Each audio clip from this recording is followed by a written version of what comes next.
Hi everyone, Mrs. Sloan here. Today's story is Katie Morag Delivers the Mail by Mary Hedwick. And over the next couple of weeks, we're going to spend a bit of time getting to know Katie Morag, her family, and the place that she lives.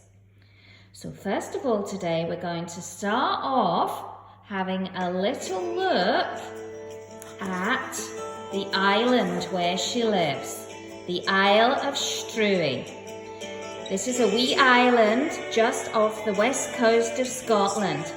And here you can see the shop and post office, and Katie Morag and her family live here. There's Katie Morag hanging out of the window.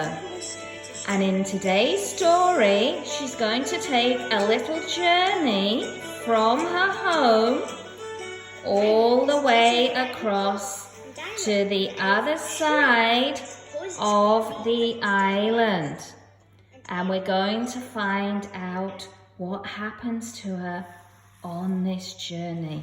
She can see what the island looks like. Can you see the mountains? Here's the bay. There's beaches and homes all along the way. And right at the end is Granny's house. We're going to find out a bit more about her later. That's Katie Morag's granny. So let's get started on the story. Wednesdays were always hectic on the Isle of Struy, for that was the day that the ferry boat brought the mail and provisions from the mainland. Let's see if we can spot the ferry boat. There it is, just coming into the harbour with all the food and the post on board.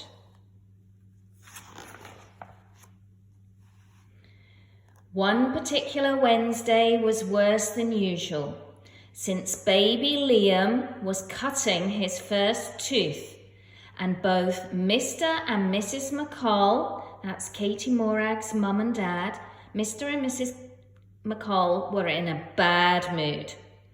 All right, said Mrs. McCall in exasperation. I'll take Liam upstairs to quieten him down. Katie Morag, you take the mail to the houses across the bay. There are 5 parcels, 1 for each house. The one with the red label on belongs to Granny. And there's Katie Morag just heading off with the post in the bag. Off she goes. Well, pleased to escape, Katie Morag set off. She loved any excuse to visit her granny, who was one of her favourite people.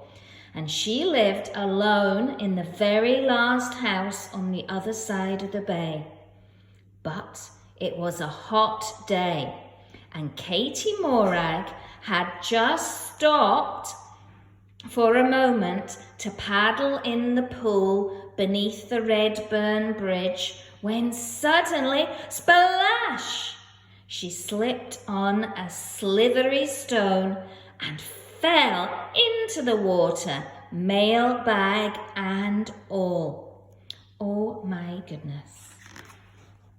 Well, oh dear, wailed Katie Morag, looking at the 5 soggy parcels. All the addresses were smudged. Now I won't know which parcel is for which house. Only Granny's parcel was still recognisable by its red label.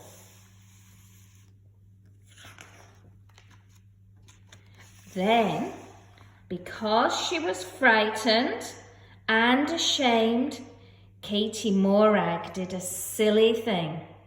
She ran the rest of the way to the other side of the bay and threw a parcel, any old parcel except the red labelled one, on the doorstep of each of the first 4 houses. Nobody saw her, and still sobbing and crying, she ran on to Granny's. There she goes. "Well," said Granny, "this is a fine broch you got yourself into, Katie Morag," when Katie Morag had explained what she'd done.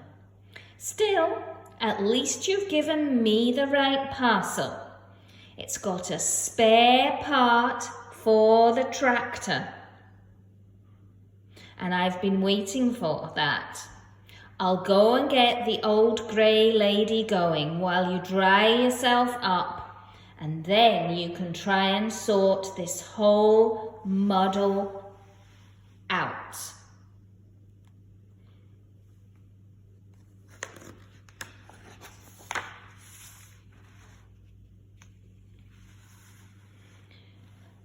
Granny had her head under the bonnet of the tractor for a long time. Occasionally Katie Morag heard muffled words of anger, and she thought of the angry words waiting for her at home. Then all of a sudden, with a cough of black smoke, the tractor stuttered into life, and they set off to go round each of the 4 houses in turn. The first house belonged to the lady artist. She had been expecting tiny, thin little brushes for her miniature paintings, but the parcel that Katie Morag had left on her doorstep contained 2 enormous brushes. "They're bigger than my painting boards," she said in disgust. In the second house were the holiday people who were renting it. They had ordered some fishing hooks from a sports catalogue, but their parcel was full of garden seeds. "We can't catch fish with daisies and lettuces," they complained. At the third house, Mr. McMaster was standing by a big barrel of whitewash paint, holding up the lady artist's paintbrushes. "How can I paint my walls with these fiddly little things?" he asked. And in the fourth house was Mrs. Bayview. "That stupid shop on the mainland. Where are my seeds? Flowers won't grow out of these," she said crossly, waving a packet of fishing hooks in the air.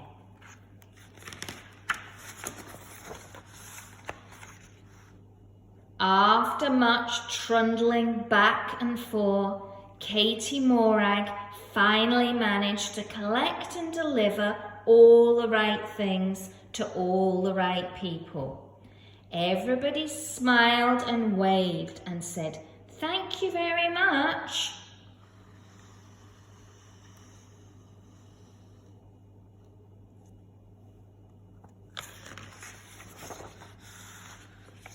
But by now it was getting dark, and Katie Morag thought of the long journey home. She would be very late, and her parents were so bad-tempered these days on account of Liam's noisy teething. "Granny, would you like to come back for tea?" she asked. So Katie Morag and Granny set off for the post office on the tractor. Katie Morag half hid behind Granny as they walked in the kitchen door. But to her surprise, everyone was smiling. Liam had cut his first tooth at last, and all was calm. "Oh, thank you for helping out today, Katie Morag," said Mrs. McCall. Isn't she good, Granny? Okay, said Granny with a smile as she looked at Katie Morag. She's very good at sorting things out, is our Katie Morag. And she said no more. And that's the end of the story.